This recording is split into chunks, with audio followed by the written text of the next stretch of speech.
Agada. Mbijan aganyani. Albaka. Mbaka important. Yo, nga transfer la sto. Ya transfer la sto. Ha, code nyingi. Okay. Korsa. Nsila ID soto. Ah, sasa ndo. Sorry. Agada. Mbijan bro. Albaka. Mbaka. Bara alla service o tariaka. Ah, mbare mo ki janna nun kunu bara tariaka.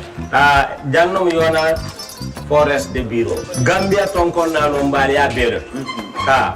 Birim koyna fo kato. Bari si kodo kino kato ni fo bolong blabe to. 56 branches mola soto Gambia jam. Ha? Ha. Gambia kono ani Gambia bantala bankol. Nko kodo kiya bere. Kodo sifa fo falindiro fo nyaadi lafta memmen na kodi topoto nin kodi maraw. Jannam number 1 di nyonta. Andum fana nata anoda enterprise sotale. Wolam nyindi ko domorol fana kol fana be firale le dadi man domorol ni fana beteat. Gambia dawda yalo ngam fa kendol sotale je. Ha wo mo yo diat ha. Apelenta baraka ba. Ni ma lafta nyelen kendol e bina. Yalo bu kanyi la ko la baraka ba. Yalo ndel chosano lo. Abaraka.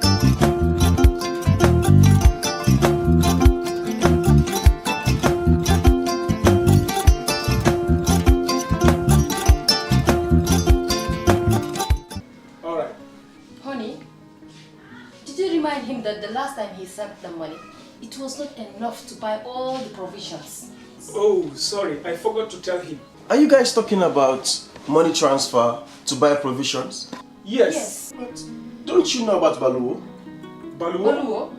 What is Baluwo?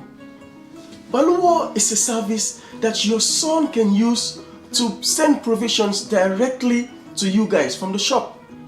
And you don't have to worry about the exchange rate. Tell me how Baluwo works. It's very simple. Just log on to baluwo.com and shop, or download the app on your phone. You can shop on the website or using the app to buy online basic products for your family and friends. With Baluwo, you decide what your money is spent on. Your money, your choice.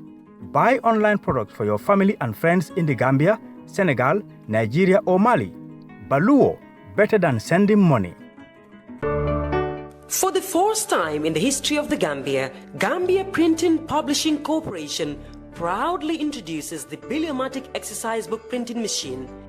The machine has the capacity to print more than 20,000 books per hour. Yes, 20,000 books per hour. It also prints magazines, newspapers, calendars, flyers, normal books and all kinds of printed documents plus items at affordable prices. With the Biliomatic printing machine, GPPC can now render high-quality and non-size restricted printing service supply across the sub-region. Rush now and partner with GPPC for all your public and private printing service needs. Print with us today and you'd be offered highly professional, reliable and efficient service delivery by our team of experts. The Gambia Printing and Publishing Corporation is here to meet all demands and is reliable at all times. For more info, contact us on 437-4493 or 437-4402. GPPC is Gambian and it's yours.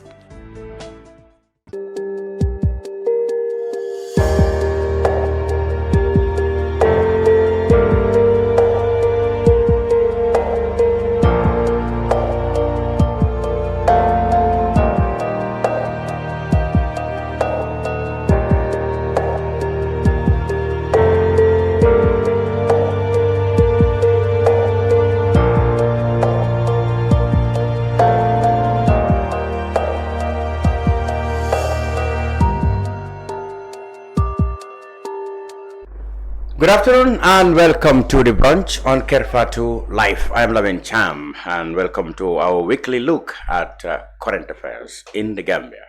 Last week, of course, we were centering all our discussions on the football, the Africa Cup of Nations and the Gambia's participation. Well, we'll still go there later in the program. First though, we start on the road. I said on the road because over the last couple of days, there have been serious concern about the spate of accidents and, of course, the number of casualties that come out from such accidents. The National Roads Authority, NRA, and all the stakeholders held a press conference at their office on Bijilo to shed light on the worrying situation when it comes to accidents and the number of lives that are lost. That was published in daily newspapers, but even before the public get to read it, there was an accident that very early morning that claimed 2 lives, and we hear other accidents happen during that time. We all know a man is standing trial for the killing of 7 people in Jarime Koto, also a tragic accident that's also attracted headlines across the country. Now we are in the studio today to discuss what should be done, what's just going wrong, especially in the new Battle-Hardin Highway, which we learned is not completely done, but was open to ease traffic. However, authorities are now concerned that they might even think of closing the roads again and wait until it is completely done. They believe that once that is done, with all the safety and road signs in place, the number of accidents on that road will reduce. Well, we don't know whether that's definitely, in fact, a valid argument or not.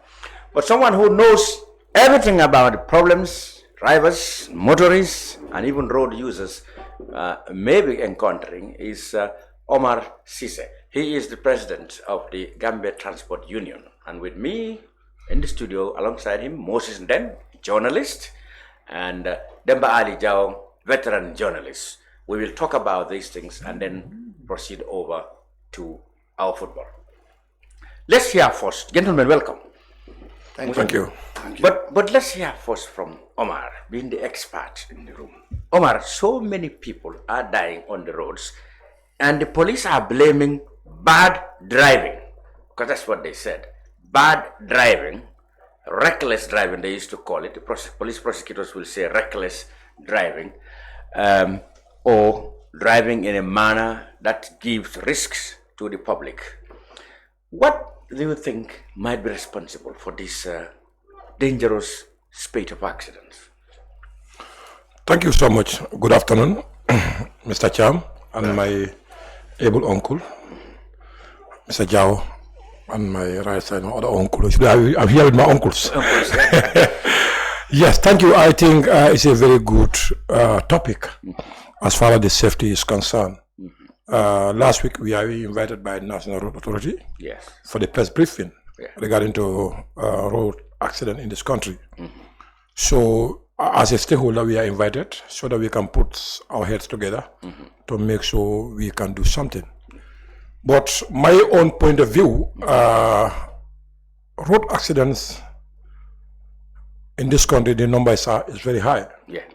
We are according to the recent report from the Mobile Traffic Unit for 2023, 148 people died. 128. 48, yes, 148 people died. In 2023 alone. In their records. So that means in the previous statistics would be 115. So then we are going to 143 now. So that's a concern for all of us.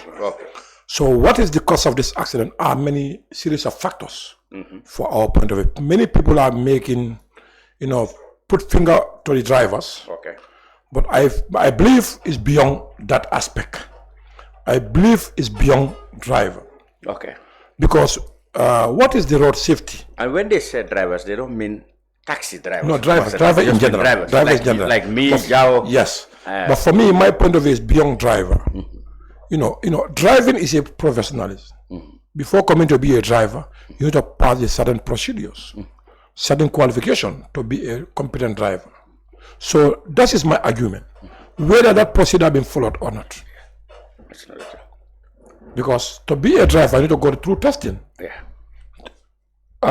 you have all the certain requirement by the Motor Traffic Act, so that the competent authority will test you whether you are qualified before you issue a driver's certificate to you. Yes. But Gambia, we all know that's not the case. That's not the case. It's a professional job. So Gambia here, people are getting driver's license. They are comfort zones. They are not passing through tests. They are not passing through the qualification. Whether mentally, physically, that's already been checked. So if that's the case, you expect accidents.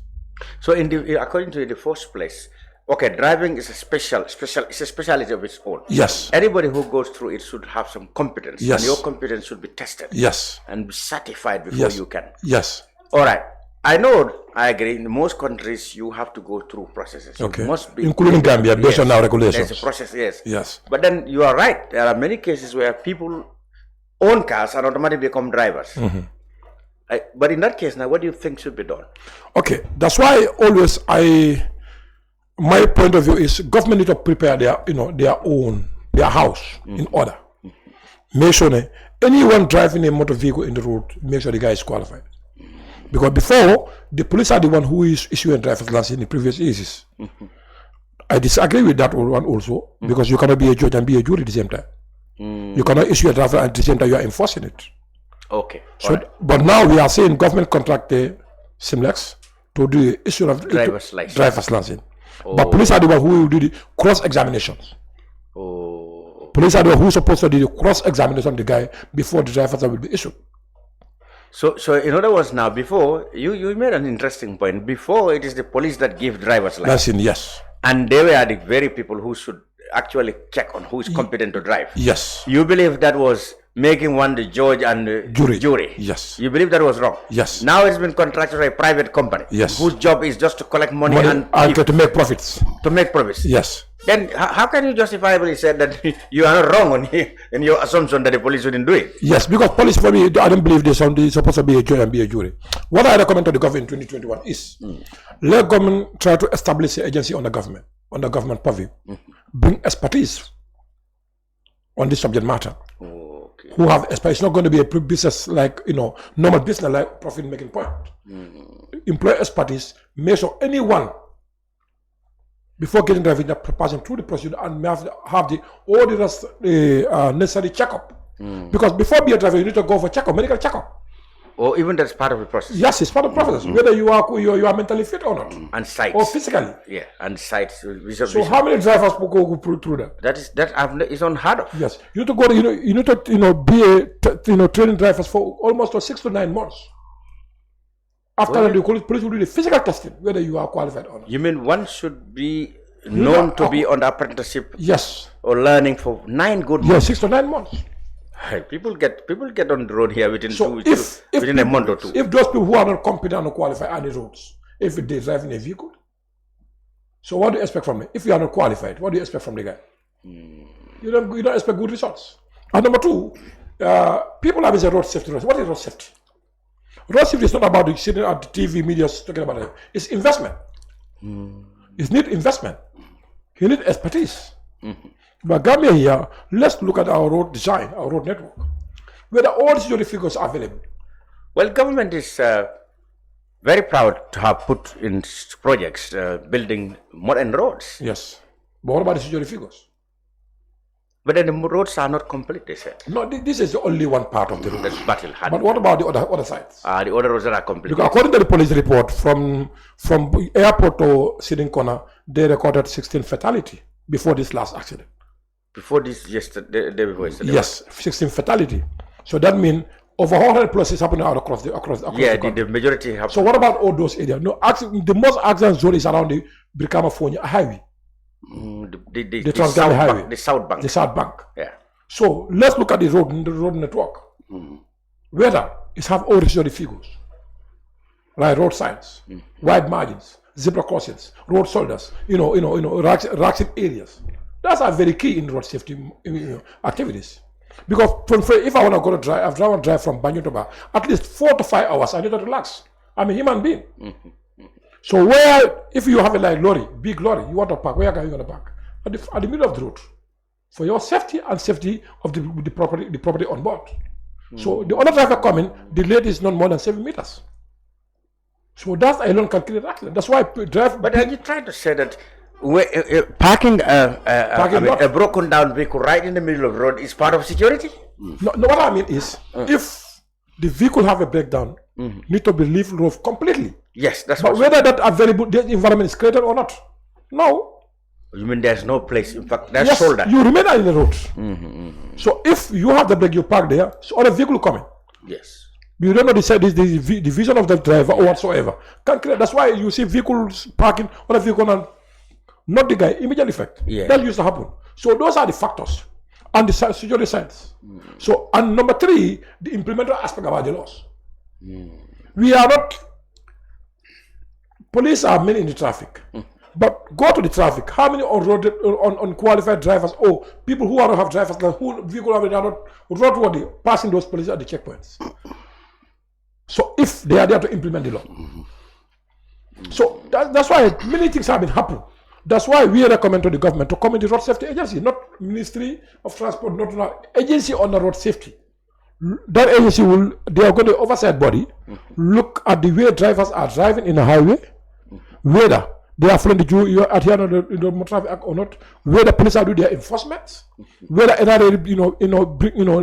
construct their road networks, where the ministry is working on their policies, so that they can be an oversight body. But that's not the case in this Gambia. Police are calling themselves as road safety officers. We call ourselves road safety officers. Which is which? That's why I'm saying it's need investment. It's need investment, need expertise who know the safety aspect of the road so that they can recommend something to government. But if government don't take the full responsibility, we will say road safety and the medias, but to be honest with you, we cannot see the impact at the ground. Good. Okay. We will come to you for more information on this. Moses, what do you derive from this explanation? I mean, the police says they believe speeding, unnecessary speeding, is to blame, and reckless driving. But he's trying to tell us that, okay, that might be in the code, but in the first place, who licensed the reckless drivers? Who gave them license? And then that brings us back to the police. And the process, how you obtain a driver's license, he said, it is not as rigorous as is laid down in the laws. And we all know that some people can own cars here, and the next couple of weeks or so, they are driving. So, what do you think should be done? So, good afternoon, Lamin. Good afternoon to our boss, D and Ceesay. He's the expert in this topic. Yeah. You know, I'm quoting from what he said. Yes. I heard him explaining a lot of things, putting a lot of factors together. But again, the lack of discipline in both drivers, I'm sorry for security officers, you understand, and road users. The lack of discipline is a key on this problem. You said about how many do you have this year in road accident? 148. That is 2023. Yes, only. Okay. But for this year, you mentioned about the tragic one last week. Just 2 days ago. About a few days ago. Yeah. But I'm telling you, whilst I was waiting for you, today, at the junction of Q City, yes, there was an accident. Yes, near in my presence. Immediately when you came, I told you, look at the accident that happened. Yes. So the irresponsibility, it's all over. Drivers. Sometimes you talk about the security. There are fantastic security people.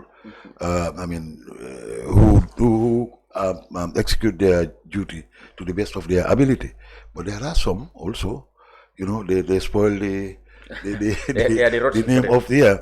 Those are the collective. Now, and acquiring license here is so easy as drinking water. Yeah, because you sit in your comfort zone, and all arrangements they will do all arrangements for you, and the next thing they will call you is ready. Where can we meet you? That's very sad. Like in the colonial days, and just after independence, Mr. Jawo will attest to that. There was a professional way to have your license. Strict procedure. You will go for test. Almost 6 months, as he said. He said even medical tests, of course. They need to know whether you have a good side, and you know, you active, because you will go, you will go exams almost half a dozen times. If you fail one, that is the road science. Road science. If you fail one, you will come back later. So now it's easy to have your license. So that's why, I mean, like the road, right now we have fantastic roads. Yes. You understand? It happens, you talk about South Bank. Yeah. But what about North Bank? Okay. From Lamin Koto Pasamas. Have you ever go back to... I drove there not long ago, but I haven't not come. It's a fantastic road, but every time you have accidents. So, I mean, it's a contributor. I mean, after he said about this issue, because he's an expert, you'll feel relegated, but you can only take from what he said, and we have to improve. I mean, I listened to an independent media the last time. I was shocked when I heard that Gambia came 8th position. Before it's 4. In the world. In the world. To be the nation with the worst. That's alarming. That's alarming. Accidents. Gambia, a population of less than 3 million. I tell you. I mean, I will stop to yes, and come back later. Yeah. Is it a problem of legislation or regulation, or it's just attitude? Well, just as Omar said, I think there are a lot of factors involved here. Of course, the competency and discipline of the motorists is one aspect. The role of the police or the traffic police who are supposed to be regulating the traffic also is another aspect. And infrastructure as well, you know, I mean, it's another aspect as well, because the type of roads we have, the very narrow roads, and sometimes the roads are not good at all. And okay, we've got this super highway that is being constructed right now, and people, I mean, certain sections of the road, vehicles are using them. But again, because the road is so good, the surface is so smooth, you know, everybody tend to run so fast.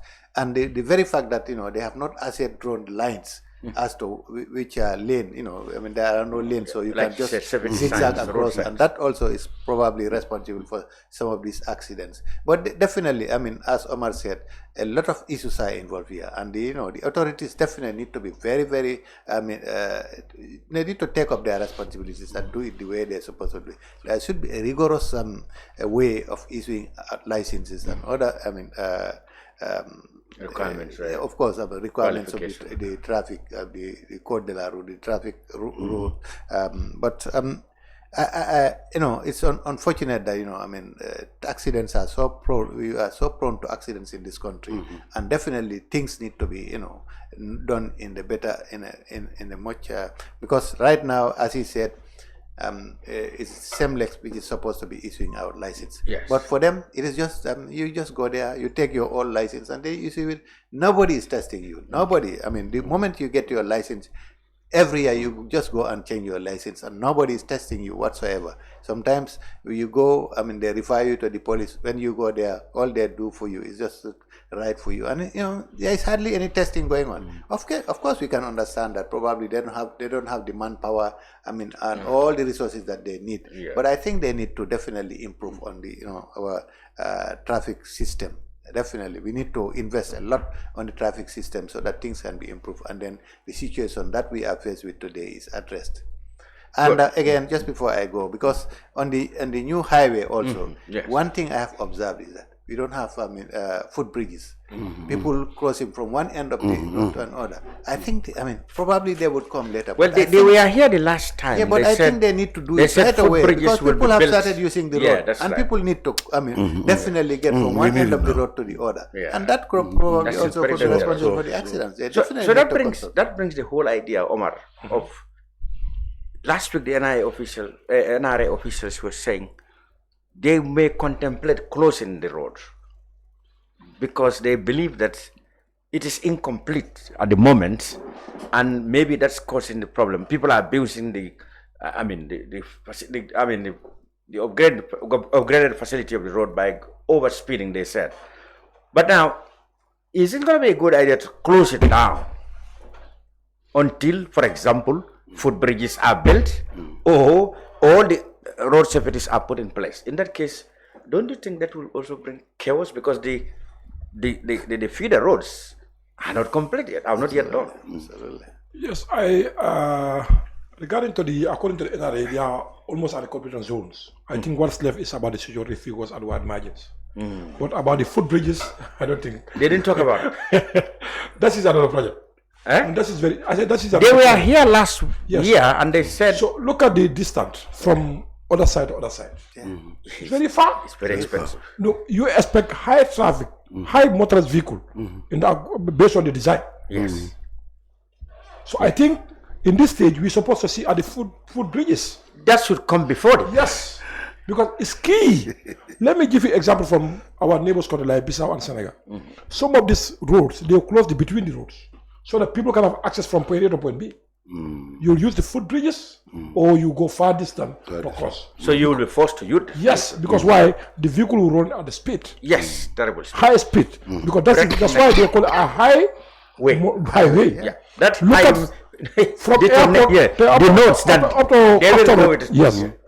From airport up to Costa Road, you don't have any cutting area. It's not because that means vehicle can run with high speed. And last time I've been mentioned here that service road is very important here also.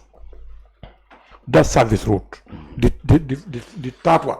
Oh, the one that is still not yet done. That is the gravel one. It's very important here also. Yes. Because Mr. Jawo from Airport Johnson need to go to like that estate around. Yes, and how do you, and once you get on the wrong lane, you stay there for the rest of the journey. Yes, so that's why that is the purpose of the service road. Because it's the business areas, it's the residential areas. Yes. So these are all need to go together. For example, the one around Jimpex. Yes. Okay. From Jimpex to police, up to Westfield. Yes. That one can be used by vehicles from both sides. Yes. Because both of them need it. Yes. So that the highway will be free. But most importantly, again, about the foot bridges. Yeah. Because foot bridges is important here. Yeah. It will help in the security aspect. Because like, look at the youngest ones, children, crossing the highway. Yeah. And physically disabled people. How can they access from point A to point B? So these are all security figures. I think the road is completed in other ways, but other side, security aspect is not complete. So that's why I'm keeping saying road safety is about investment. It's not about building the road, that's enough of it. You put the security figures for other road users, not only vehicle aspect, but the human aspect, the motorists, the bicycle, the pedestrian, even donkey carts. Yeah, absolutely. So these are the issues government need to bring it, but it's not happening. But Omar, you observe that it's not only this new highway that they don't have footbridges, but even the Brikama Banjul highway also. I mean, you go to these markets and then people start crossing. And yes. I mean, we used to have footbridges in certain areas, and then you remember what Babili Mansa did to them. He had some machines that he was taken to Kotu and decided to destroy all those footbridges. And since then, the one around GTTI, there was one. Yes. The reason why it was put down around that area, it's like every time they used to bring, generators for NAWEC. So sometimes that. So then they would. Okay, that's interesting. But before I pass on, I observed something. I mean, footbridges are good, but I heard him mentioning about disabled people when they want to cross. They cannot climb the footbridge. Maybe they will find something else to put there. But that wouldn't that be another impossible tax? But the current situation, even they cannot cross. Yes. They cannot cross. Absolutely. So these are the things. Wheelchair can't be. Yes, and I need to work on it and with the expert. And not only the Badi highway. These other highways, like as you mentioned, from Brikama to Westfield, even road soldiers are available. To go off-road is a problem. Absolutely. So these are the things in order to work on. Because I've been saying this, it's not for free. We are contributed for tax. It liter for $3. That is a huge of money. Absolutely. I don't know the amount of the fuel we consume for 2023, but expert can give you that figures. And number two, we have road safety budget every year from the Minister of Finance. Who implement that budget? So I think that's the question that people need to ask. Really? About road safety, we have activity have been conducted to make sure to minimize the road accident in this country. The NRA has a road safety unit. But probably, can we assume that they are the ones implementing that? I'm happy being road safety, as part of, but the fact is, the road safety unit was Ministry of Transport before, based on my understanding. Okay. They have road safety committee, but sometimes we have meetings, but sometimes the implementation as per the plans is a problem. So road safety go with investment, so that we can have results. But Gambia, we can sit and say road safety, but you are not ready to invest on it. We need big investment. Okay. They have road safety unit. They didn't have a road safety budget. I know the budget is available, so we need to invest on the road safety activities so that you can mitigate the road safety accidents. Because most of the accidents, as I said before, they will blame drivers, but they are not qualified and competent. So somebody who is not qualified, you expect good from that guy. Today, if I be a host of this program, we will have the program, but it's not be quality than No, so I can see your point. Yeah. Let's go back to the drawing board. Let's make us start from the way you ask your drivers last year, so that we can give drivers people who are competent for our own safety. If that point has been settled, we can go for another part of our road network, so that in the other, anyone in the highway, the passing company try to protect his own life and other road users. But somebody who is drunk and drive, it's not qualified, you don't know what is the sign, what is the code, you expect the guy to do good. It's not going to happen. It's not a magic. Absolutely. So people like that, they are not qualified. That's the hard fact. It's not easy to solve. And the police also, who are supposed to implement also, they are there to grow people, collect money from people. These are open secrets. So let's try to collect the dots and try to come with the recommendation for the interest of all of us, because we are all road users. Tomorrow, who's going to be a victim? We are all going to be a victim. Absolutely. Our families are being involved in road accidents, including the government, the authorities. So we need to protect for all of us, not only them. It's not about the blaming game. Let's government take the lead. Government need to take the lead. Make investment, bring the expertise who have this, who conscious about the road safety issues. They come to recommendation, we try to implement it. End of the day, we achieve something. Okay, we'll come to wider areas like the availability or the non-availability of vehicle garage, as their relationship to safety of vehicles. But at this point, I want to introduce Mar Nyang of the Gambia participates. Nyar, as the name of your organization indicates, I want you to participate in this debate. Today the debate is about safety on our roads and a little bit of football towards the end of the program. Thank God you came and found our expert in the room, Omar Ceesay, president of the Gambia Transport Union, dilating on some of the aspects that leads to these frequent accidents. Last week the authorities, NRA that is, and the police said 148 people got killed on our roads in 2023 alone, out of 1,000 accidents. Even before the ink dried on those reports, there was an order. Even today, there is an order. And there are concerns that the Batin Hardin Highway may in fact contribute to more accidents in future, likely because of the lack of road safety signs, as well as footbridges. We discuss about it. So, I don't know what's your take on that. What should we do? What have we got wrong? So responsible for this. Omar talk about it. The role of the police, who are the people who authorize people to get licenses. Now it has been given to a private company, Semlex. All you do is pay money, come and thumbprint. Not thumbprint, bring your ID card. ID card. There you go. Yeah, bring your ID card. So he's saying that in the past, the police are totally solely responsible for issuing license. They determine who gets it. But they said the problem with that is it's the same police who come again to regulate, and so there is a problem between conflict of interest.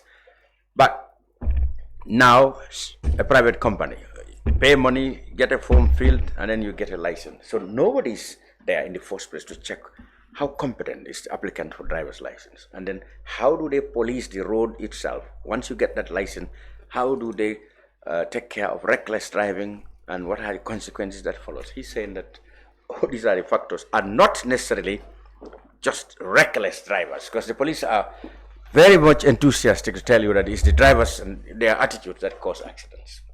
What do you think? What do you think? Afternoon. Thank you for having me, Mr. Chan. Thank you. And hello to Honorable Demba Jawo, my friend Omar Ceesay, and Moses Mendy. Nden. It's a pleasure being here. Well, the issue of Semlex, this has been a conversation that has been going on for a very long time. Semlex is a profit-making entity, and all that they care about is making money, right? And whether you are qualified or not, they give you a license. There is a profit for every license that they actually print and give to a driver. The same thing for the passport as well, and then that of the ID. So that's what Semles is actually interested in. And then remember, shall we blame them? Because as far as they are concerned, you must have already been profiled by the police or authorities before you get to them. So we can't blame them because you must have already been profiled and certified by the relevant authorities. But you also have to remember that we're discussing about one of the most corrupt international companies in the world, Semlex. Well, right? Well, let's get out of that matter. Let's get out of that. We're not going to get out of that because it's a proven corruption that they have manifested in different countries in Africa and also in their own country in Belgium. They were arrested by their own authorities for being guilty of corruption. So, stories. But let's specifically, let's go. We just have to clear that out, and then also obviously the Gambia government have a part to play. I know he's very enthusiastic. Anti-corruption is. We just have let's take on accidents caused by reckless driving or poor regulation, or as far as competence of drivers are concerned, or attitudes of you and I on the road. I was in Parliament on Wednesday, and we were talking about this issue of attitude, or we need to change our attitude. And I told the parliamentarians that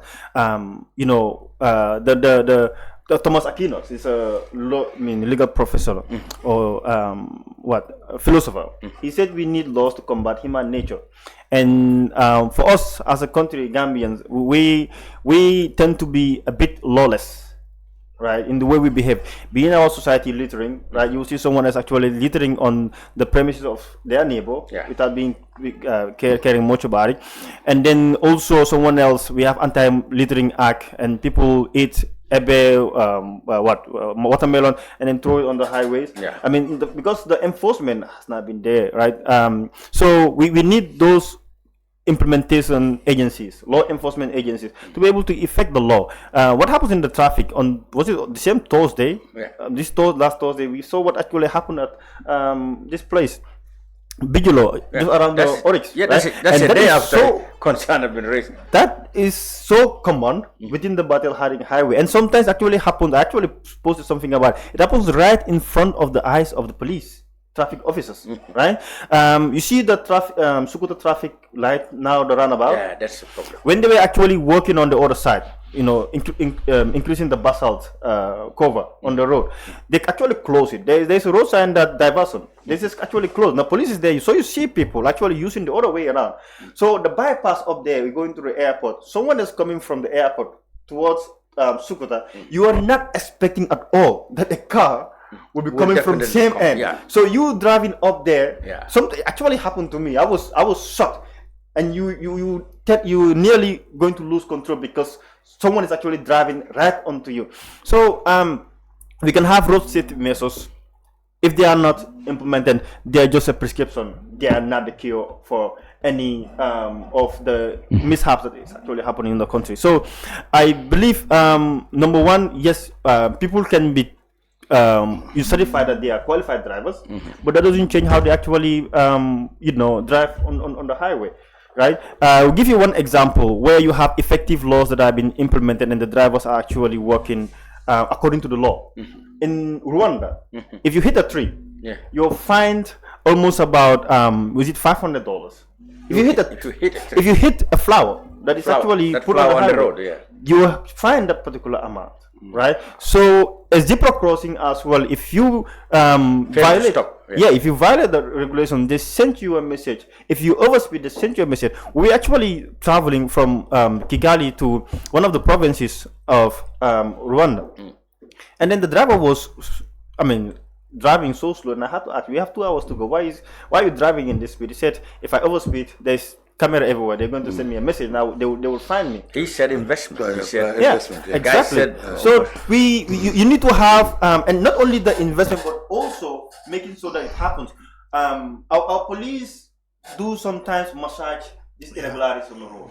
Someone hits someone else, and they will tell you, right? Because it happened to me not long ago, right? I was hit by a female this past week. I was hit by a female because that person was also hit by another taxi driver. So nothing happened to my car, but I said I was going to wait for the police to do their job.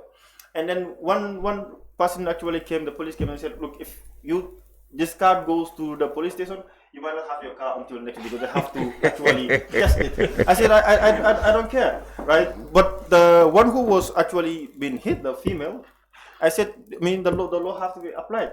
And then the conversation, long story short, the female also got desperate because she needed her car, and I said, let's go to the theater, you pay it, and they fix it. And then that's it. That's how it actually happened. So, but you blame the police for that? Shortcuts. Well, I think. Can you blame the police for that? No, I won't blame. So I won't blame. The attitude also is a problem. Exactly. I won't blame the how to call it, the police. See, that driver that actually hit that female or the woman.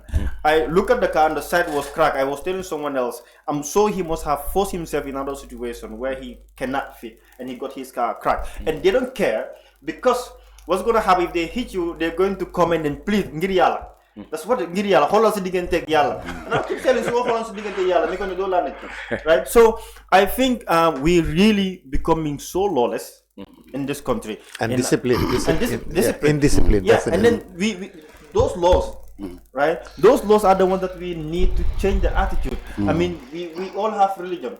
Our religion gives us laws. Sometimes you want to do something else and you start thinking, if I do wrong, there's going to be a punishment from the Almighty. The same thing that happens with a state, right? If people know that if they misbehave, there's going to be a consequence of their action, then they tend to behave well. But if they know that there's not going to be any consequence to their action, they do as they deem fit. That's human nature. We don't like to be controlled. We like to do as we deem fit, right? Human beings don't like oversight. But then, this is the reason why the laws that we have, if they are not effectively implemented, forget about it. And I just said something about it not long ago as well on social media, especially the ferries. What keeps happening there, right?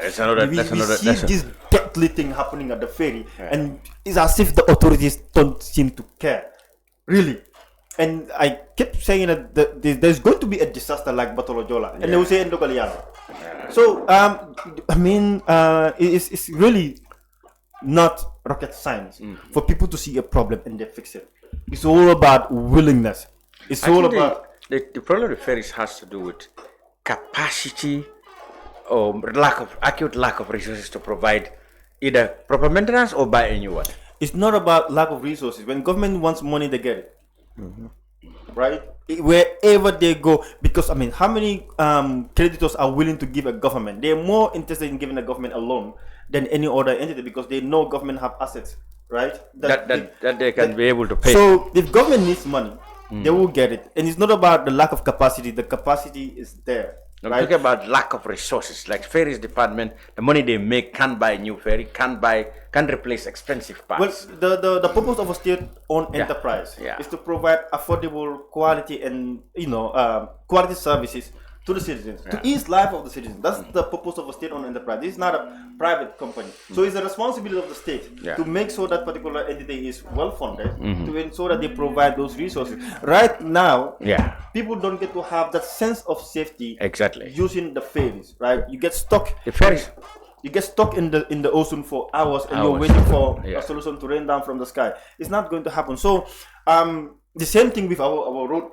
What do you make of the battle-hardened highway? I mean, we talked here before you came that one, because it's not complete, doesn't have safety signs and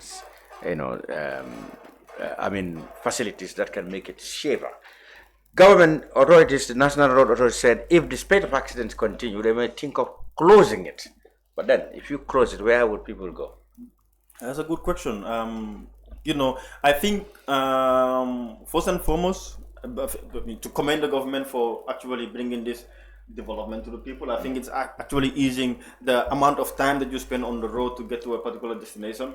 And I think actually the work that has been going has been pretty much impressive.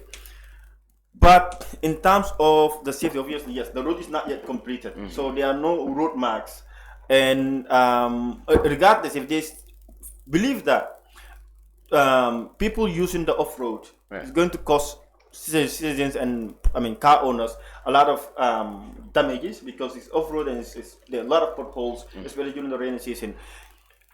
if they actually open up the road, that is out of their goodwill that they do that. But opening it up also means that there has to be some responsibility in making sure that people drive the way they ought to drive. I mean, road marks could be mounted. I mean, even the lanes are not there yet. We understand that the job is not completed. You just wanted to ease transportation.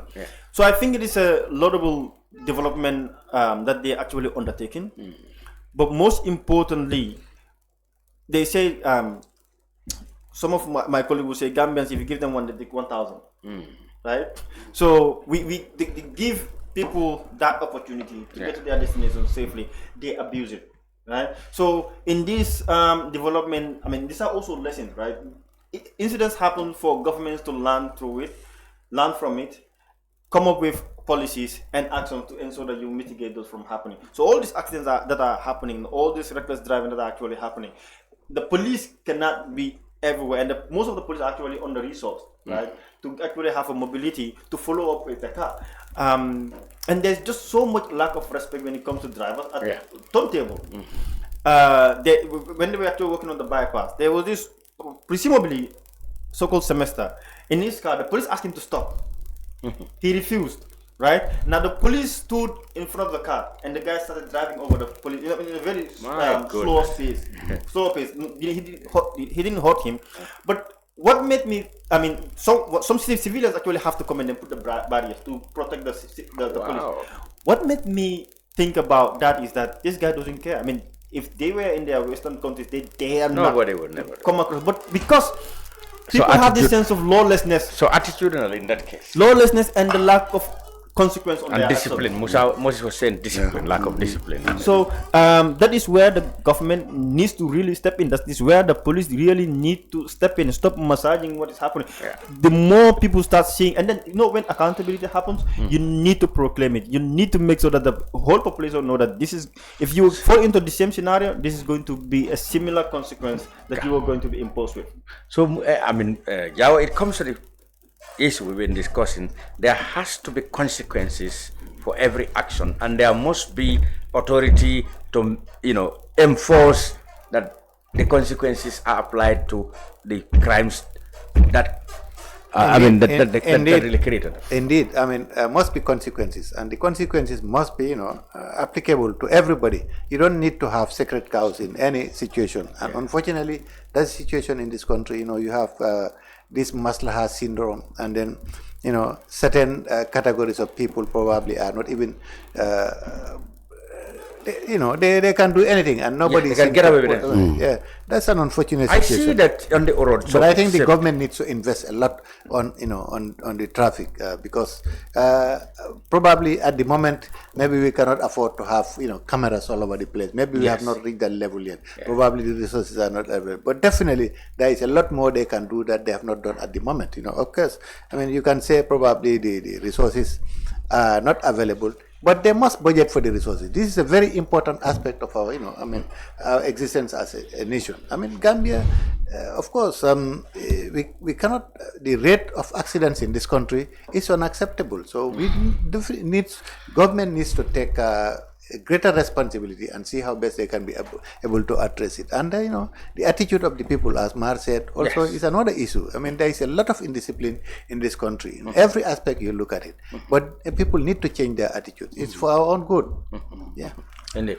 Omar, I was commenting on about the battle had in way. I don't know how the drivers feel about it. When the National Road Authority were here with the police on this very panel last year, and we talk about Sukuta traffic light, that is the Jabang Road.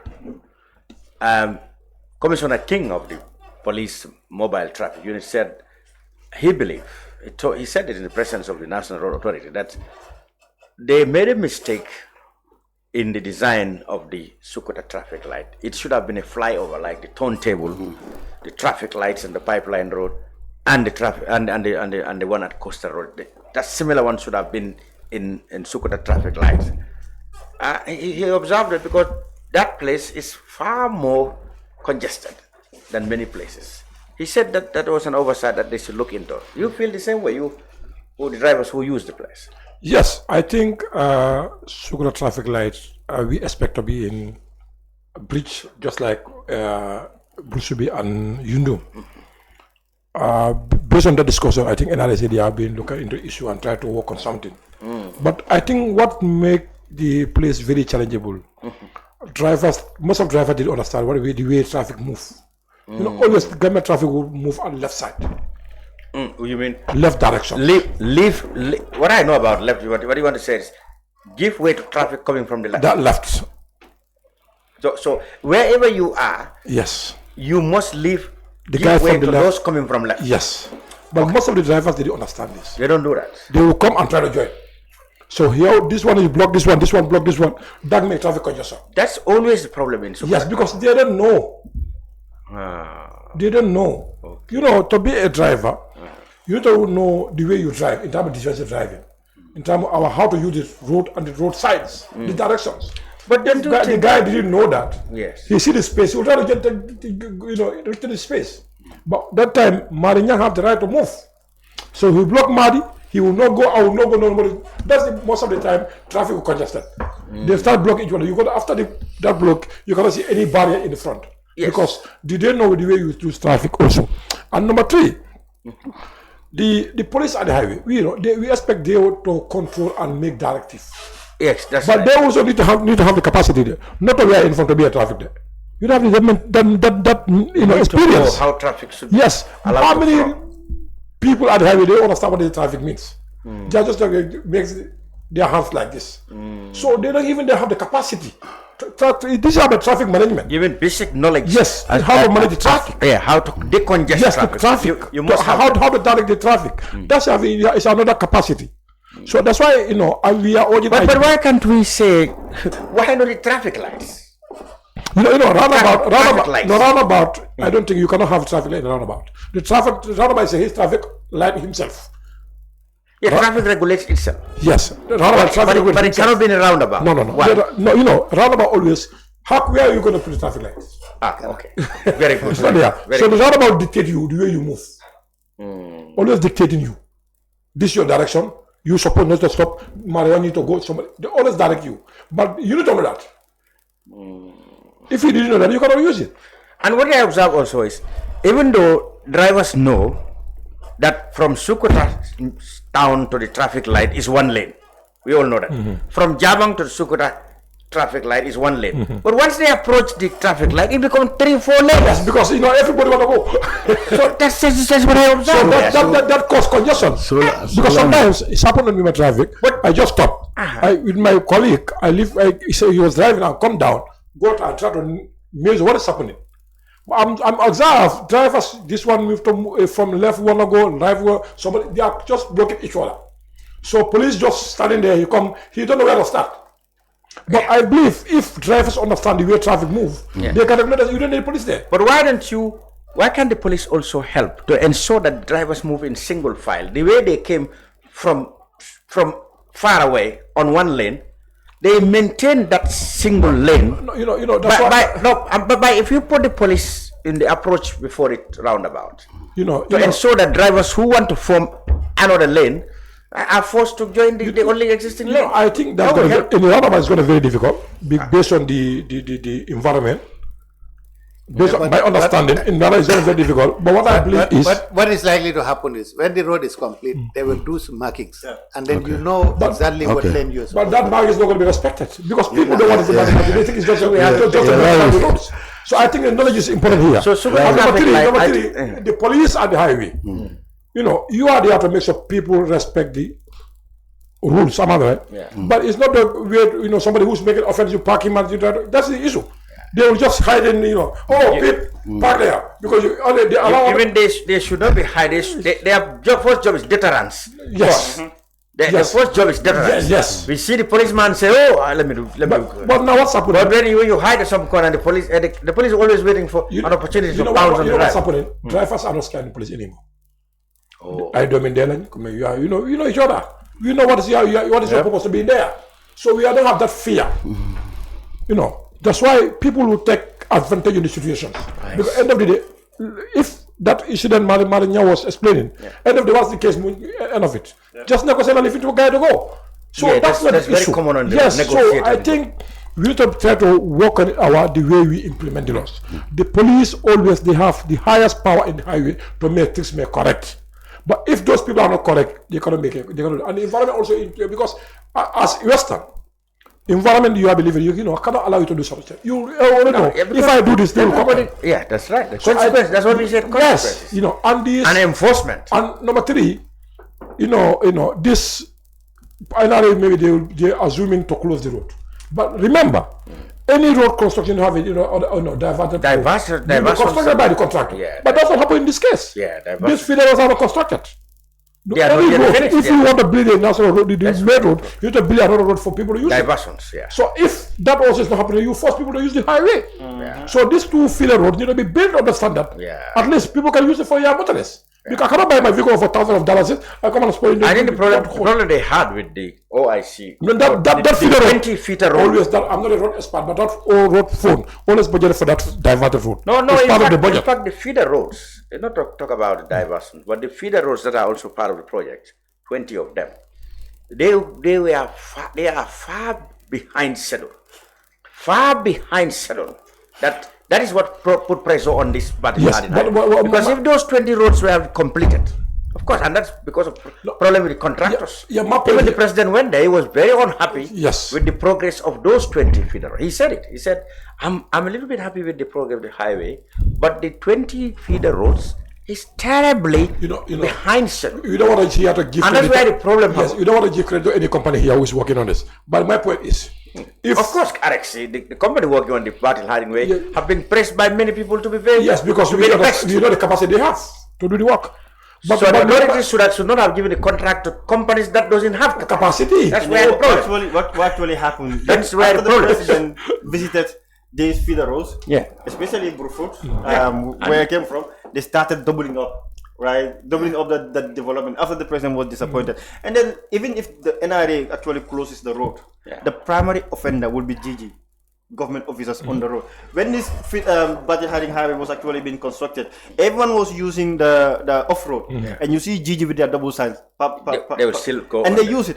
Not long ago, this week, so many things happened, at the traffic light where they were actually walking. When GG came, and I was so happy with this traffic officer. So everyone was going this way when GG came. Wanted to force himself inside. The police tell him, how can you enter here? And the police had to force him, regardless of whether GG or what have you, to use the road that people are actually using. So they are the primary offender. And people are not happy seeing government officials, taxpayers funded car, using the road, the same road tax that they pay, if sometimes they are not even away from that road tax. Using the road and then people are not using it. So that's the reason why people also get on the road. That's still common. We thought it only existed during the dictatorship. That is, some people, even without registration numbers, you know what I mean? Government vehicles, because they can only be government vehicles. Without registration numbers, tinted glass, they still pass. Nobody knows where they come from. Now, the folly with that idea is a criminal can do exactly like that. Everybody will thought he was the NIA director or is some security personnel. Lamin, so you talk about Gigi. Yeah. It's not only Gigi. In fact, Gigi perhaps that's identified. Now let me come. What really people even private car owners who have their car tinted, they go scot-free. Look at that. You understand? Yes. Now for the Gigis, it happens. No, at least Gigi is identified. But what I want to contribute again. I've been quiet for some time. I observe, I observe a lot of issues being raised here. First and foremost, I will go to the Semlex one. Well, I don't want to. No. Listen. The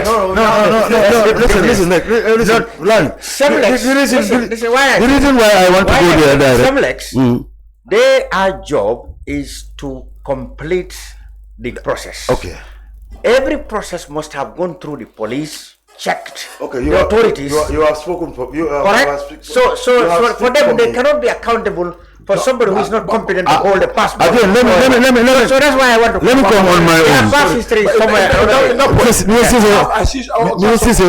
1 second. Let's get on. Before I forget it. It's something about the police who supposed to do the cross examination. That's the procedures. But now, Maria have identity card already as Gambian.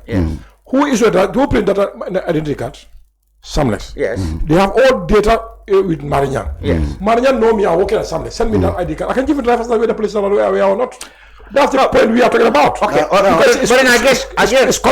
Again, you come to a because point. they print drivers license from the national identity card. It's the detail. No, I understand. What is wrong? What is wrong? Also, No, listen. What could be wrong? The law said 3 years, no? Yes. No, what could be wrong? What could be wrong in that? Is to multiply. What could be wrong in that? Is what you are saying is the person whose passport or whose license expires should go through another process. Yes. Before he's automatically replaced. Yes. Yes. That if Samlex does that. Automatically replacing it without the person going through, but that's impossible because he must pay for the replacement also. And who does he pay to? Samlex? No, not Samlex. He pays to, is it not revenue authority or police? Samlex. No, the road tax. The revenue authority is the road tax. But no, I'm talking about the license. Where do they pay to? Jare. Huh? Jare. No, they have office there. They have office there, but listen. I don't think Samlex full license. Yes. But the driver's license, you put the Samlex. No, but I don't think Samlex collects money. Yes.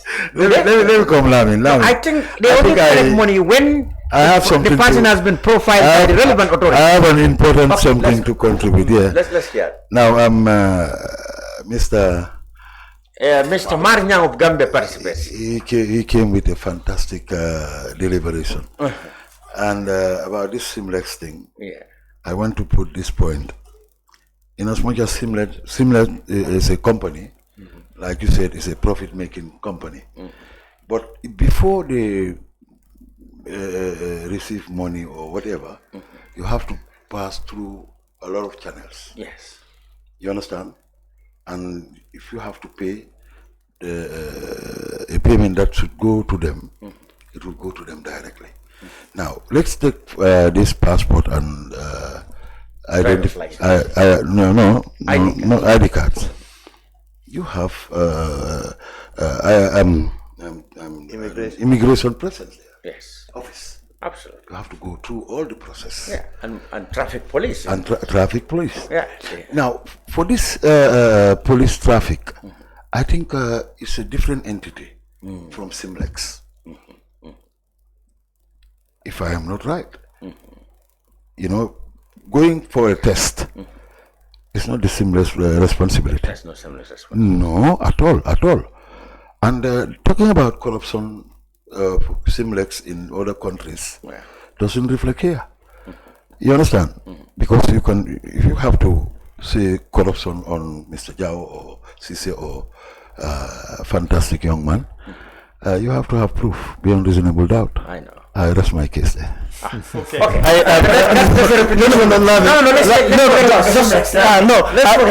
It's important. You know why? No, that is in the topic is about road safety. No, we actually moving to. I just wanted to make this for 1 minute. Just 1 minute. 1 minute. What I'm trying to say, the reputation of the company elsewhere is somewhere else. We are not dealing with. We are dealing with how do we make sure that only competent people are given license to drive on our roads. You know, I mean, this is a we said the basic responsibility lies on the head of the police, and not necessarily the guy who does the documentation and the photograph, because you would have been profiled by an established authority before your details are published in a letter card. So that's the role of Samlex. We want to take that out. What I want us to focus on is the safety of the highway, its its preparedness, and the government's role, and all of us our role to ensure that 148 people don't die again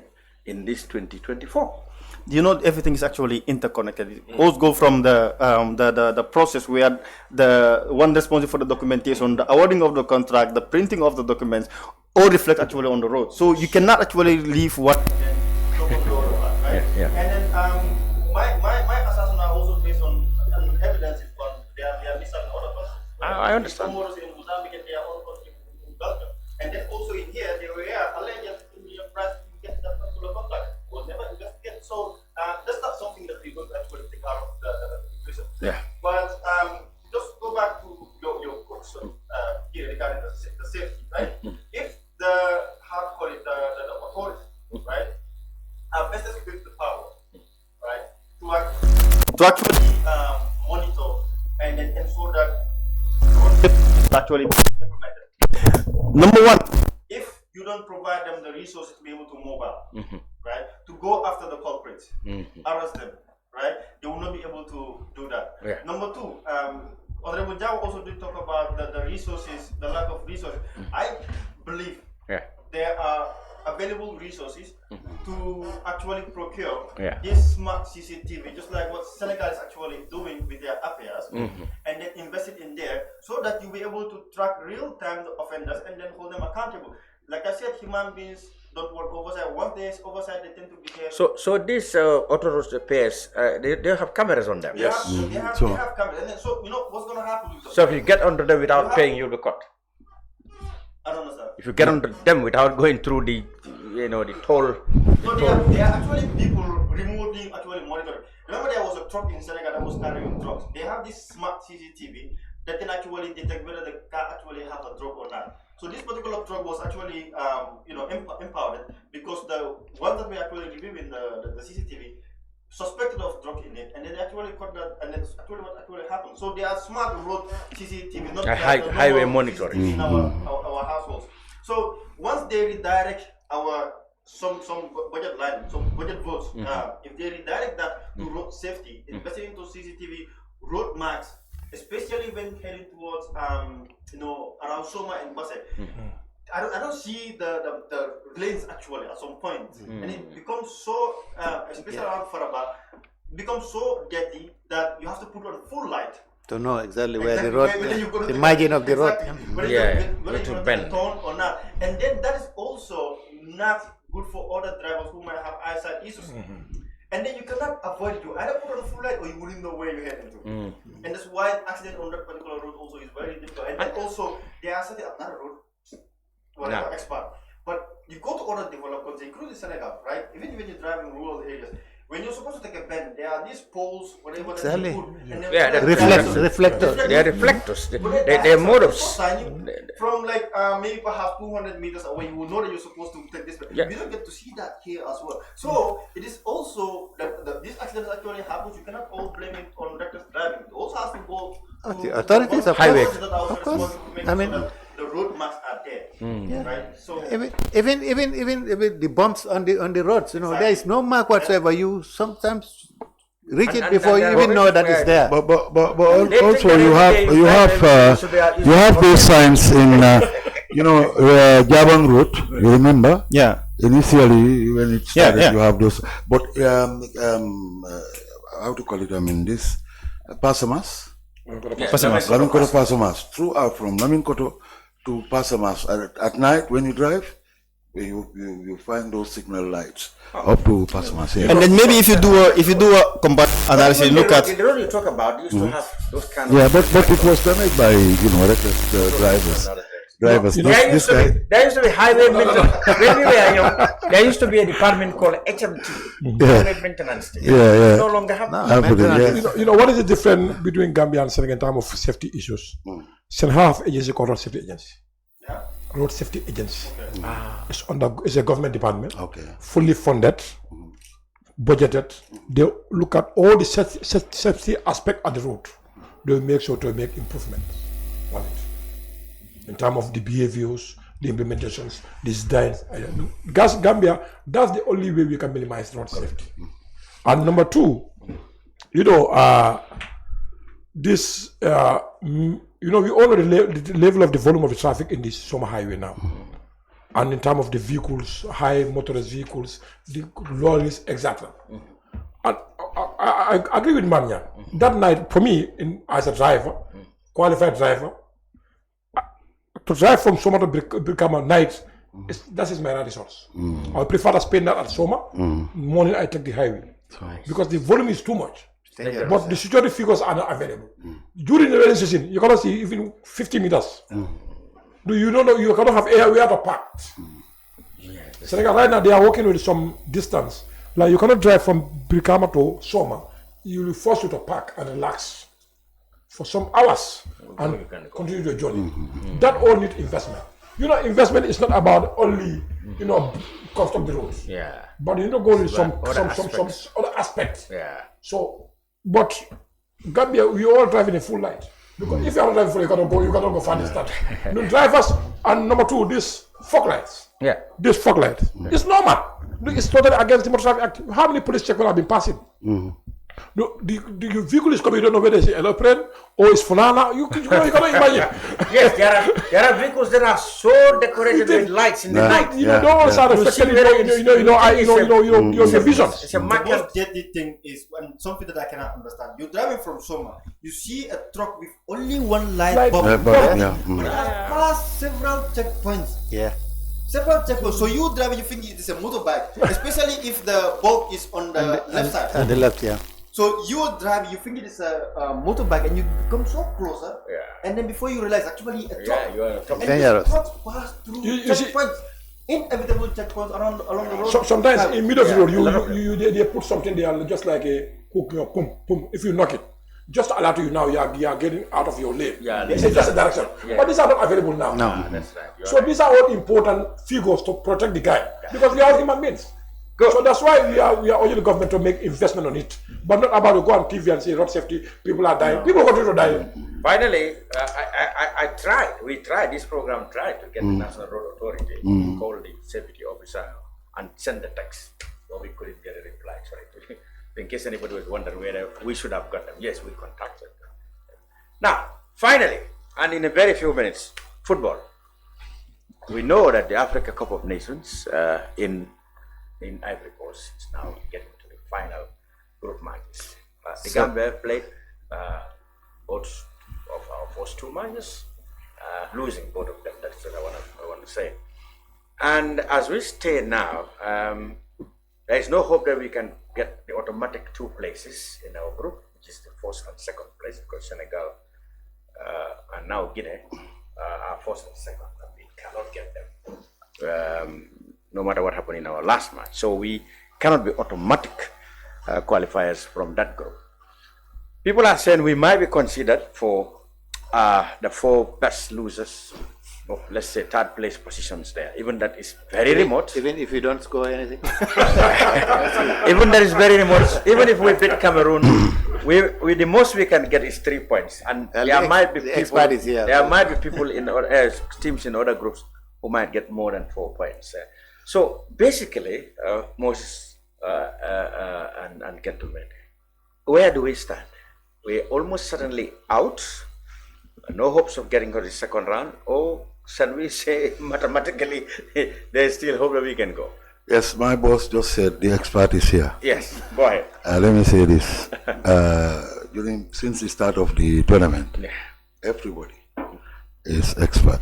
Yeah, even old women who are in the kitchen. Everybody's an expert. They say the coach, the foreigner, the free, the foreigner. Yeah.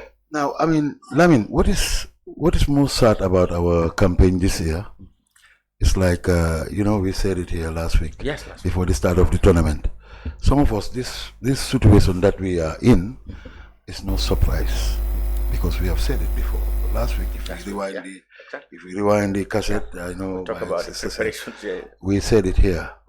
The way we enter this competition, it never happens to any country.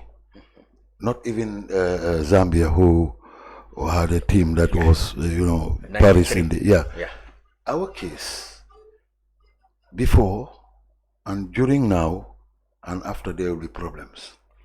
We have problems in our last match to qualify. You remember? Yeah. That earthquake in Marrakesh. The boys with the mental strength that they have to resist it and go to that game against Congo. We went to find a draw. Yeah. We were shocked in the first half. We were trailed by 2-0. Yeah. And we fight back. Yeah. We said yes. This is wonderful qualification. Yes, yeah. Now we waited for long to prepare. I said it last week here. Yeah. Since September, we never had any test match, anything going. Even the organizing committee was not in place. Was not in place until later. Until this particular month. Yeah. We start preparing up to 2 days before we go. Even the eve of the departure, people are still donating money. Exactly. And you have, they are organizing fundraising with ST and others. Yes. Which was crazy. Had it been, we are raising money even on the day before. That's what I'm telling you. With the intervention of QCell, it would have been more disastrous. Because, the NCC targeted $388 million budget. Yeah. But I said here last week, I managed to caught up with one of the NCC member and try to sort his opinion and tell him, how are things? Are you having those monies? He said that we are in a serious dilemma. That time, it was only Social Security and Trust Bank perhaps, who came with 3 million. Trust Bank. And later on, we have QCell, Jawo with this intervention of 20 million. 7 million cash. Cash, yeah. 20 in order. 20 in order. But again, those problems from Saudi Arabia, it was the only place we have a camp. Yeah. After the camp, the guys were given 500 or 500 euros or I don't know dollars. Camping allowance. Yeah. But they concealed something. On the whole, they have within the camp that we are going to request for our qualification bonus. Yeah. But let's conceal it because we are promised that they are going to give us diplomatic passport. They conceal it. Well, they said they made the issue. They took up the issue with the representative of the Ministry of Sports. No. I'm building up something. Allow me to. Now, when they came here, you understand? The NCC organized an exhibition match. Yeah. The same day, the transaction for the diplomatic passport. Yeah. The process was they have to go to external affairs. Oh, yeah. And then from external affairs to immigration at Limans, and retired back to their hotels. And later on, the evening, they will come and do the so that farewell test, so that the fans will have training. The fans will see them because the fans haven't seen them for a long time since our stadium was banned. Yes, the last time the fans saw them, it was in Chess. That was the first match against South Sudan. 2022. Against South Sudan. Now, okay, when we putting all this into context, plus the arrangement of the aircraft that's supposed to airlift them to Abidjan was another thing. That was a so that was why there is this I don't know, Cameroonian journalist or Nigerian journalist who have made a very good documentary of the Gambia. Gambia. I saw it. You saw it. On you saw it. TV, he put all those things together. He said that if the boys played their first match, regardless of anything in Ivory Coast, they should be saluted. Just because of they passed through all these things. Yeah. Now, going there, the coach also has a responsibility. Yeah. Because we are the only country in Africa and the whole world that our technical director has no part to play. Yes, more or less. It's very sad. As you said, the technical director is I know here, we all know when it's a technical director, he directs. All the technical are directed. Right? Even team selection. Yeah. But yes, of course. Yes. Team selection is there. So putting all this and all the teams that are present now in Ivory Coast, they are not compared to Gambia in terms of preparation. So and it's a contributing factor. Now, going to the games technically, I said here, I can only ask for a honorable performance, but I cannot guarantee result. Yeah, absolutely. Do you know the reason why? Yeah. Okay, now on paper, it's no secret that Senegal are the best in Africa. Absolutely. They are the defending champions. Now, if you have to play with them, and Senegal have no problem. Going to the competition. All bonuses were paid early, and the coach was paid early. They have preparations. And again, the psychological and mentality that Senegal appeared in this competition, it's second to none. Because they won all their everything on the African continent on stake. On stake, on all categories. Almost everything. All categories, 17, 20, and all whatnot. Yeah. And the coach, Ali Ceesay, you should give him credit. Yeah. Because Ali Ceesay, he doesn't think about the senior team only. His eyes on the under 20. You remember our under 20 here went with Senegal in the finals. Yeah. Can you imagine? The guy who scored those 2 goals in our match against Senegal was rubbing shoulders with our boys. Yes. What was keeping this coach to select players from those areas also, and taking players who have something in their legs. Yeah. They have not, they have not been playing. Absolutely. There was one of them who was invited during the qualifiers. He said that he cannot come because he wanted to give chance because he doesn't have a team. Much fitness and team, so these are all factors. Let me just stop there. Let's just for round up with you is.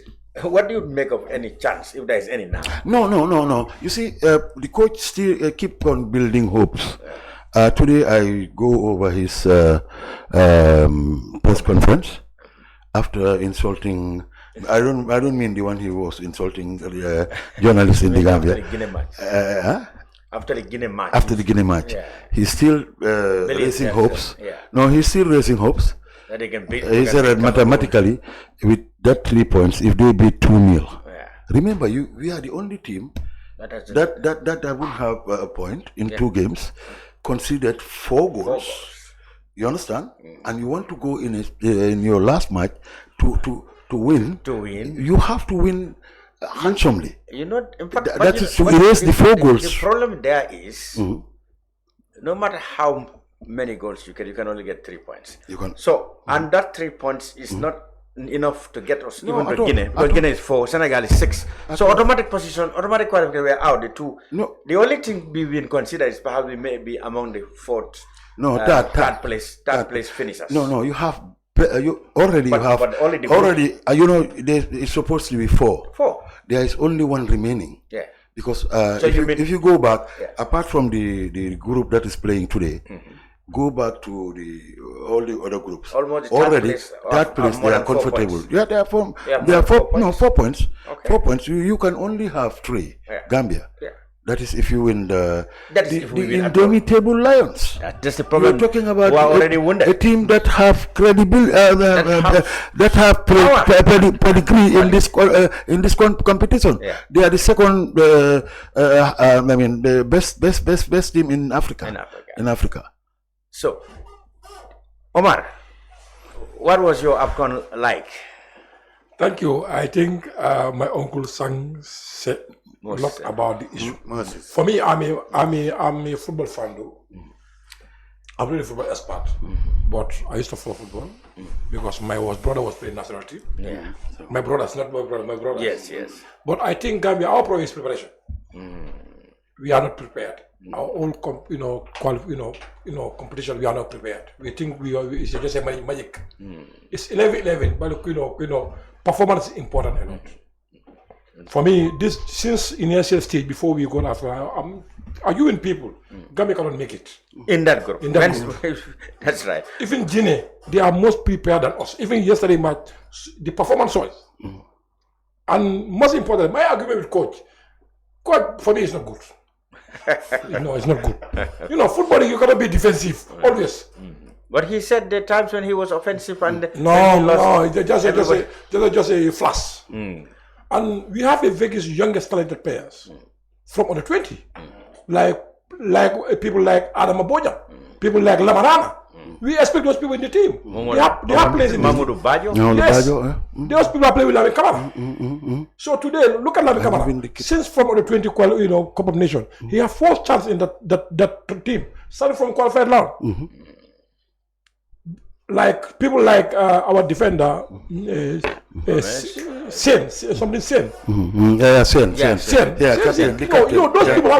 they have 4th chance in this team. But give them chance. But they are bringing. They are good though. But for me, the team is not perfect. We expect some players than these people. Jawo. Yeah. There are a lot of factors here.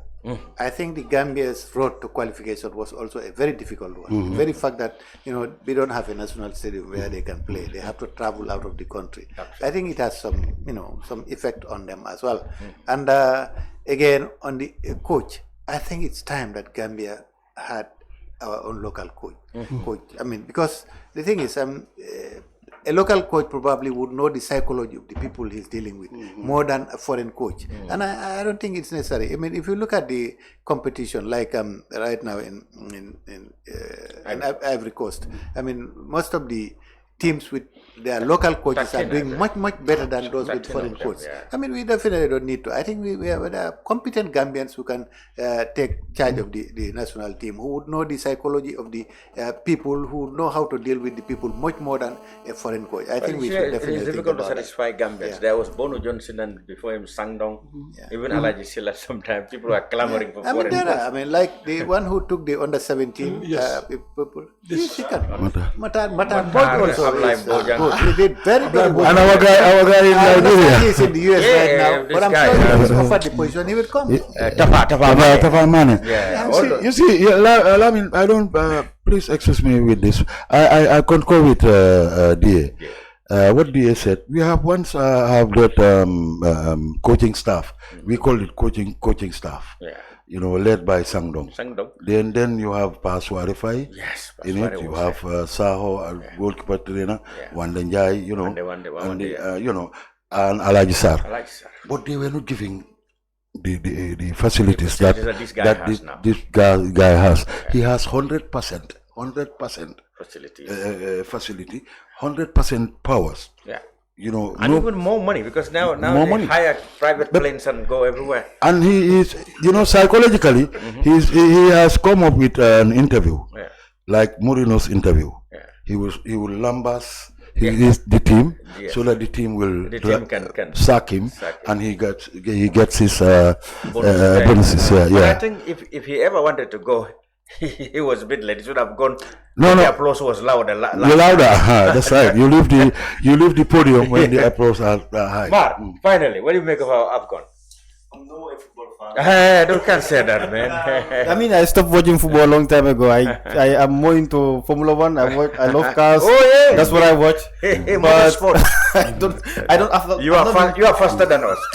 I've not been watching football, including Gambia, but I think following the conversation, obviously, like he said on social media, everyone is a football expert. Looking at the comments, journalists, reports, I was not expecting any good results. You cannot fry bitter tomato and expect omelette, right?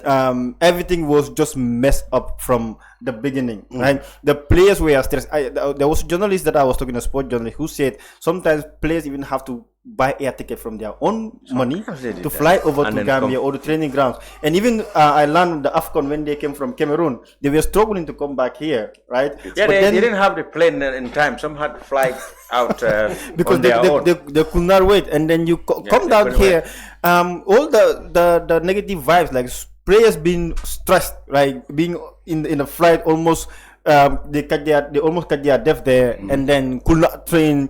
Demanding for their bonuses, all those bonuses are not paid, and then waiting for, like you said, miracle to happen. It's not going to happen. And then also the GFA is in good hands. I think they're well funded, they're okay. Absolutely. And then they travel with their first class. The players would sit in the economic class. So I totally lost interest in Gambian football for a very long time, since 2013. That's when I stopped.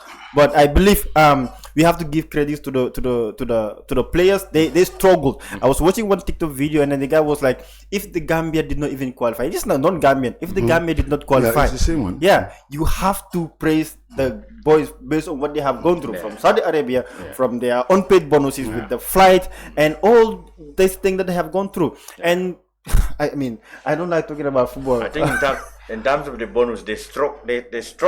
I mean, when the iron was hot. Because imagine if they haven't got the bonus, Today, who will be enthusiastic to give them any bonus? I was not really anticipating anything but better than what is actually going on the right now. bonus was the rightful money, huh? But those guys who were pushing them were the officials because they have they will have share in that 38 million. They are part of the list. They have been that because bonus for the players means and the diplomatic passport, the diplomatic passport issue, all of them didn't have it. You remember the media. The government, I mean, well, authorities, it has to be the government, has deleted some names from the officials and gave it. And some of them were very bitter, especially our friend, the media officer. They said that was a discrimination. Anyway, we still have one match to go. That is on the 23rd. We will play. After we come back. Cameroon. No, this we still have unfinished business. Cameroon, we have after to play. we come back. Huh?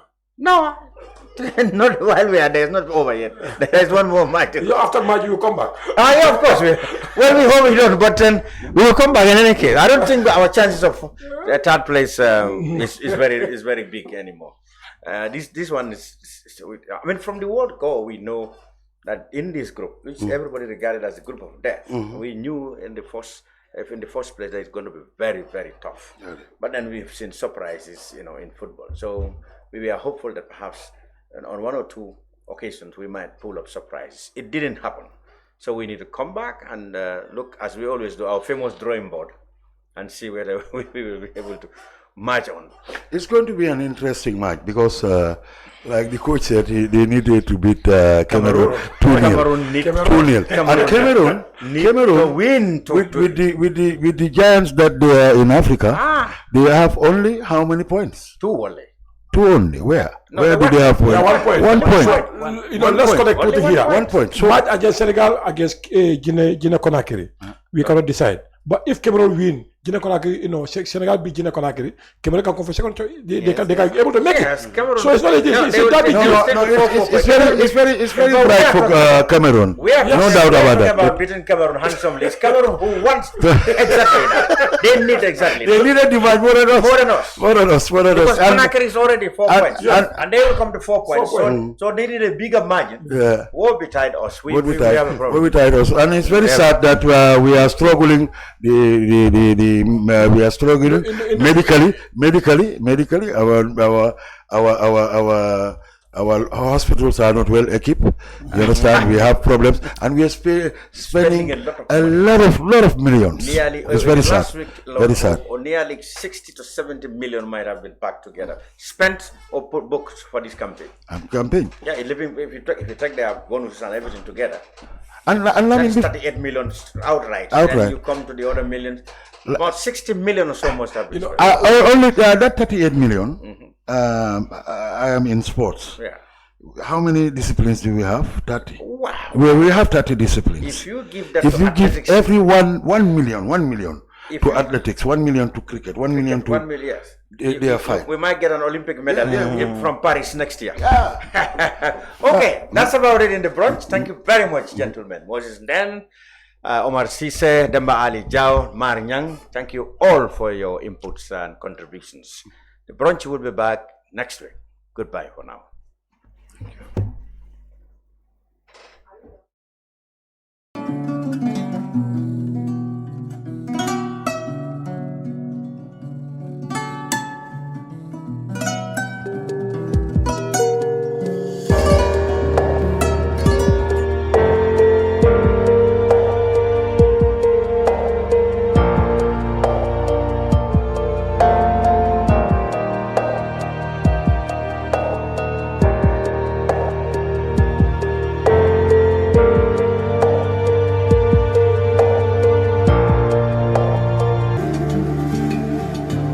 Islamic microfinance is becoming an increasingly popular mechanism for poverty alleviation, especially for developing countries around the world. This microfinance service adheres to the principles of Islam as a form of social responsibility. Yona Islamic Microfinance is the Islamic microfinance of choice in the Gambia, trustworthy and reliable. At Yona Islamic Microfinance, we provide savings products, current accounts, financing products in conformity with Islam. In addition, Yona Islamic Microfinance also offers local and international remittances, Takaful Fund, management of zakat, management of awqaf, trading and investment, and building of strategic partnerships to bring financial services to the doorstep of the poor with donor projects, madrasas, youth organizations, women groups, and farmer organizations. Make a choice with Yona Islamic Microfinance today. For more information on Yona Islamic Microfinance, call 377-2151 or 9832-151 or visit Yona head office at Tipa Garage, Bakote, or visit any Yona branch located countrywide near you.